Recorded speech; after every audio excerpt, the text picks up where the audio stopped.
नमस्कार दोस्तों, आज हम बात करने वाले हैं सिचुएशन वेकेंट की, जो क्लास 11th और 12th के इंग्लिश के एग्ज़ाम में पूछी जाती है। तो देखेंगे कि इसका फॉर्मेट क्या होता है, फिर देखेंगे कि एक एग्ज़ाम्पल के द्वारा कि इसको कैसे लिखना होता है एग्ज़ाम में। तो वीडियो को पूरा देखें। तो बताना शुरू करते हैं। सिचुएशन वेकेंट का मतलब होता है कि जैसे कि कोई कंपनी है, कोई संस्था है, उनके कंपनी और संस्था में कोई जॉब या नौकरी खाली होती है, या तो कोई छोड़ के चला जाता है या फिर वो नई नई नौकरियां निकालते हैं। तो वही नई नौकरियां निकालने को या कर्मचारियों को भर्ती करना है, नए नए कर्मचारियों को भर्ती करना है, तो उसके लिए वो जो कंपनी होती है वो समाचार पत्र में, अखबार में, न्यूज़पेपर, मैगज़ीन वगैरह में वो एडवर्टाइजमेंट करवाती है।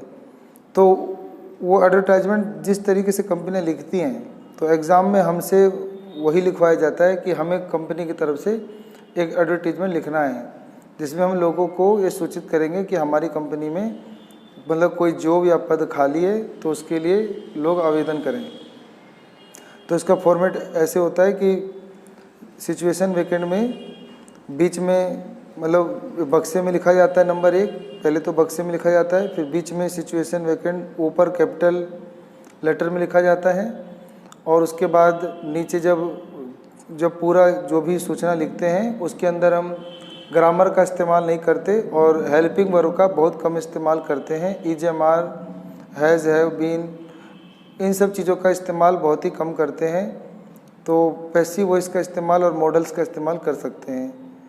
ठीक है, तो ये कैपिटल में लिखना होता है, ग्रामर का इस्तेमाल नहीं करना होता है, कम से कम करना होता है, और बक्से में इसको बॉक्स में लिखना होता है। और इसकी वर्ड लिमिट होती है कि इसको 50-60 शब्दों में लिख देना होता है। ज़्यादा बड़ा अच्छा नहीं लगता, कम शब्दों में लिखना चाहिए।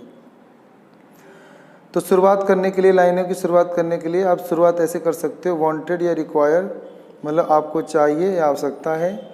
फिर दूसरे में आप लिख सकते हो name of post and number of vacancies vacant, कि पद का नाम कि किस पोस्ट के लिए निकला था।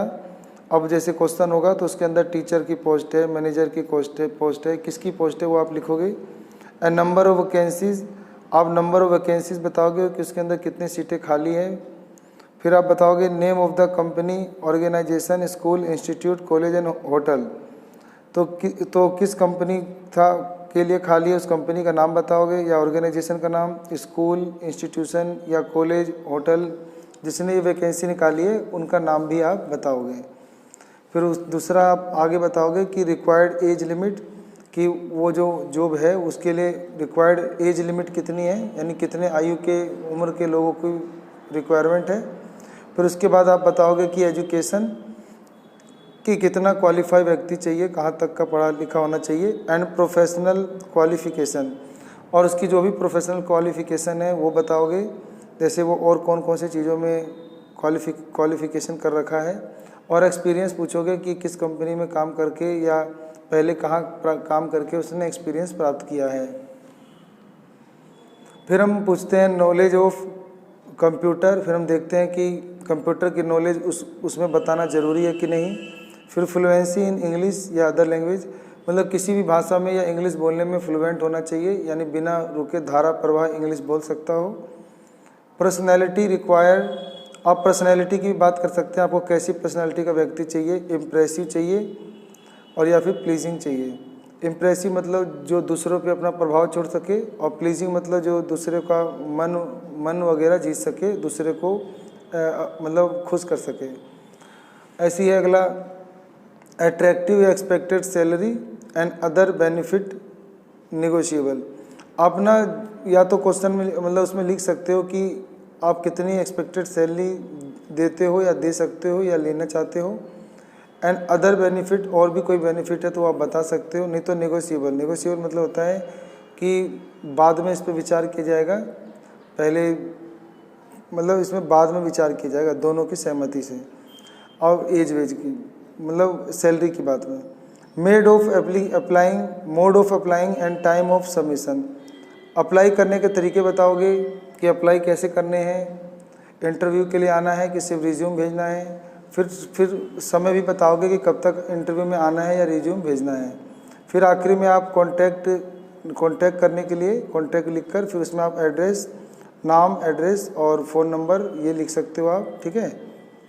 तो एक एग्ज़ाम्पल लेते हैं जल्दी से और देखते हैं कि उसमें कैसे लिखते हैं।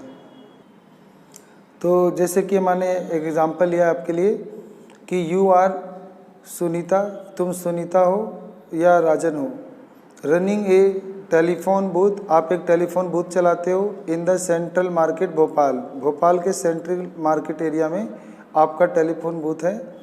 गिव ए सुटेबल एडवर्टीजमेंट, आपको एक उचित और ठीक प्रकार का विज्ञापन लिखना है या देना है।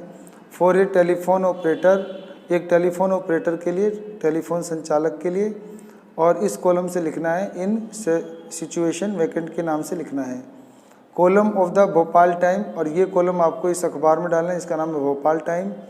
एंड ऑफरिंग एट्रैक्टिव रिम्यूनरेशन, और ऑफरिंग माने लोगों को आकर्षित करना है, उन्हें अवसर प्रदान करना है कि वो रिम्यूनरेशन करें, यानी आकर वो इसके लिए मतलब इस जॉब के लिए, रिम्यूनरेशन मतलब होता है सैलरी के लिए, वेतन के लिए, पारिश्रमिक के लिए, या इसके लिए वो अप्लाई करें। तो हम ऐसे लिखेंगे कि पहले लिख देंगे सिचुएशन वैकेंट, यानी इसका मतलब होता है कि पद खाली है, स्थान खाली है या जॉब खाली है। फिर लिख देंगे वांटेड, शुरुआत में वांटेड लिखेंगे, ज़्यादा अच्छा लगता है। Wanted a young telephone operator, तो वांटेड माने आवश्यकता है, ज़रूरत है एक युवा टेलीफोन ऑपरेटर की, टेलीफोन संचालक की। फॉर ए टेलीफोन बूथ, एक टेलीफोन बूथ के लिए, और कहाँ पे, तो इन सेंट्रल मार्केट भोपाल के लिए। ये आपने एड्रेस बता दिया कि आपको ये कहाँ के लिए चाहिए, ताकि इसी के आसपास के जो कैंडिडेट हैं वो अप्लाई करें, ना कि बहुत ज़्यादा दूर से कोई कर दे। Only smart boys and girls in the age group of 17 to 25 will be considered, तो कहता है केवल जो स्मार्ट लड़के और लड़कियां हैं जिनकी उम्र 17 से 25 के ग्रुप की है, केवल उन्हीं पे हम क्या करेंगे, कंसीडर्ड यानी विचार करेंगे। बाकी अब लिख देंगे कि जैसे पर्सनैलिटी कैसी चाहिए और क्या चाहिए, तो गुड कम्युनिकेशन, बहुत अच्छे से उसको कम्युनिकेशन यानी बात विचार करना आता हो, कम्युनिकेशन स्किल अच्छी हो। An experience will be given due weightage, और एक्सपीरियंस भी मतलब एक्सपीरियंस भी वो बताए जो कि ज़रूरी है इस वेटेज के लिए, मतलब इस लाभ के लिए या इस पद के लिए। ये वाला चीज़ बताना भी ज़रूरी है कि कम्युनिकेशन स्किल में वो कितना है अच्छा, और एक्सपीरियंस उसको कितना है। रिम्यूनरेशन यानी जो भी वेतन या सैलरी या जो पारिश्रमिक होगा, बेस्ट इन द इंडस्ट्री, तो हम अच्छा देंगे, जो भी इंडस्ट्रियां हैं उनसे मतलब उनके मुकाबले में हम अच्छा ही देंगे या अच्छे देंगे, अपने फर्म से अच्छी आपको वेतन देंगे, पारिश्रमिक देंगे। एंड राइट और फ़ोन, या तो आप लिख सकते हैं हमें या हमें फ़ोन कर सकते हैं। तो हमारा नाम है रंजन 15 सेंट्रल मार्केट, ये हमारा एड्रेस हो गया, भोपाल हो गया। और फ़ोन नंबर, अपना फ़ोन लिख सकते हो, ऐसे कुछ भी लिख सकते हो फ़ोन नंबर। तो ये हमने देखा कि हमारा फॉर्मेट था सिचुएशन वैकेंट का। आपको ये हमारी वीडियो कैसी लगी, इसके बारे में हमें ज़रूर कमेंट करें। आप सबका अपना कीमती समय देने के लिए बहुत बहुत धन्यवाद।